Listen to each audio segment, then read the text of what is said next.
रात के लगभग 2 बज रहे हैं और आज ना इंटरनेट के इस पूरे शोर शराबे से दूर एक बहुत ही ऑनेस्ट और ग्राउंडेड चर्चा करते हैं।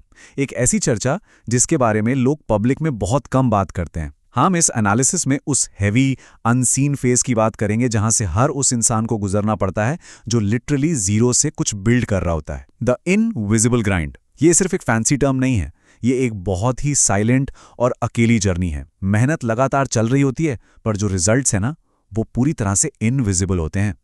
इस पूरी सिचुएशन में एक सबसे बड़ा और सच कहूं तो बड़ा पेनफुल सवाल उठता है। जब लिटरली कोई नहीं देख रहा होता तो लोग आगे क्यों बढ़ते हैं? देखो, डिजिटल वर्ल्ड की रियलिटी शुरुआत में बहुत हार्श होती है। हम सब इस एक्सपेक्टेशन के साथ आते हैं कि इंटरनेट पर तो करोड़ों लोग हैं, किसी ना किसी तक तो काम पहुंचेगा ही। लेकिन जब पहली बार कोई चीज पब्लिश होती है ना, तो सामने क्या आता है? एक अजीब सा सन्नाटा, जीरो एंगेजमेंट। और ये सन्नाटा सच में काफी भारी होता है। ऐसा लगने लगता है कि क्या ये सारी मेहनत वाकई किसी तक पहुंच भी रही है, या ये बस एक खाली कमरे में अकेले चिल्लाने जैसा है? इस आइसोलेशन के एहसास को ना शब्दों में ढालना थोड़ा मुश्किल है। एक डीपली आइसोलेटिंग थॉट होता है जो लगातार दिमाग में घूमता रहता है। और ऑनेस्टली कभी कभी लगता था शायद कोई नोटिस ही नहीं करेगा। रात के 2 बजे हैं, पूरे कमरे में अंधेरा है और चेहरे पर सिर्फ एक उस लैपटॉप की स्क्रीन का ग्लो पड़ रहा है। उस वक्त ये डाउट इतना ओवरवेलमिंग हो जाता है, लगता है कि क्या ये सारा एफर्ट बिल्कुल वेस्ट तो नहीं हो रहा। ये वही एग्जैक्ट फीलिंग है जब कोई पूरी जान लगाने के बाद अकेला बैठकर उस अदृश्य मेहनत के बोझ को महसूस करता है। और उस अकेलेपन और सेल्फ डाउट का एक बड़ा ही टैंजिबल सा रूप होता है। सिर्फ 12 ये कोई रैंडम नंबर नहीं है, ये एक आम उदाहरण है उस रुकी हुई सब्सक्राइबर लिस्ट का, जिसे देखकर रोज दिमाग टेस्ट होता है। जब रात के अंधेरे में बार बार उस एनालिटिक्स पेज को रिफ्रेश किया जाता है, सिर्फ इस छोटी सी उम्मीद में कि शायद इस बार एल्गोरिदम ने कुछ पिकअप कर लिया होगा। पर वहां क्या दिखता है? सिर्फ वही छोटा सा रुका हुआ नंबर। इस अटकी हुई स्क्रीन का जो मेंटल वेट होता है ना, वो किसी भी फिजिकल थकान से कहीं कहीं ज्यादा बड़ा होता है। और जब वो रिजल्ट नहीं मिलता तो अगले दिन क्या होता है? एक अकेलेपन का पूरा लूप शुरू हो जाता है। रात को देर तक बैठकर एडिट करना, फिर एक थोड़ी सी नई उम्मीद के साथ अपलोड करना, फिर से वही एनालिटिक्स रिफ्रेश करना, और आखिर में उस छोटे नंबर को देखकर मेंटली पूरी तरह थक जाना, फिर अगले दिन उठकर वही साइकिल दोहराना। ये एक अनरिकग्नाइज्ड ग्राइंड है।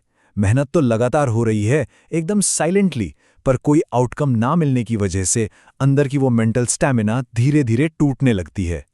इस लगातार थकान और इस रुकावट का सबसे दर्दनाक नतीजा यही होता है, मोस्ट लोग यहीं रुक जाते हैं। और ये कोई मजाक नहीं है, ये वही एग्जैक्ट इंटरसेक्शन है जहां मेंटल फटीग और वो ओवरवेलमिंग साइलेंस आपस में टकराते हैं। यहां आकर दिमाग खुद को लॉजिक देना शुरू कर देता है कि चलो छोड़ते हैं, शायद हम इस चीज के लिए बने ही नहीं हैं।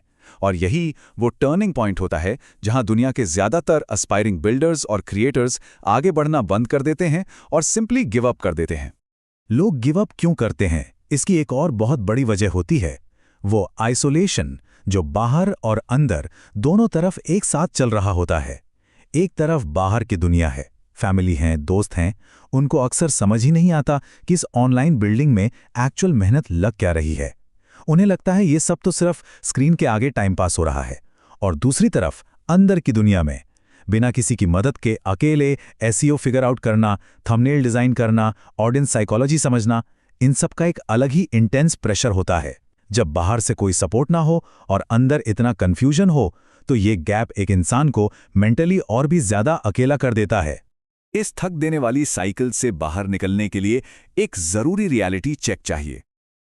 इसे हम डिलेड सक्सेस कह सकते हैं। ये एक लंबा और सच कहूं तो काफी बोरिंग फेज होता है, जहां रोजाना की मेहनत सामने दिखने वाले एक्सटर्नल रिजल्ट से कहीं ज्यादा भारी होती है।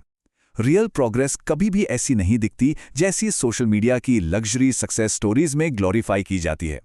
असलियत में ये प्रोसेस बहुत टीडियस है, बहुत धीमी है, और इसमें इमेंस पेशेंस की डिमांड होती है। तो इस डिलेड सक्सेस का असली सफर कैसा लगता है? पहले दिन तो वो एक नई एक्साइटमेंट होती है, फिर 3 महीने बाद वो लंबा इनविजिबिलिटी का फेज आता है, जहां ऐसा लगता है कि किसी को कोई फर्क ही नहीं पड़ रहा।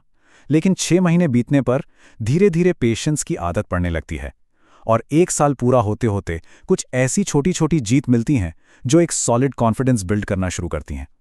ये अंधेरे में गिरकर वापस धीरे धीरे उठने की कहानी है, ये एक बहुत ही नेचुरल और डीपली ह्यूमन जर्नी है।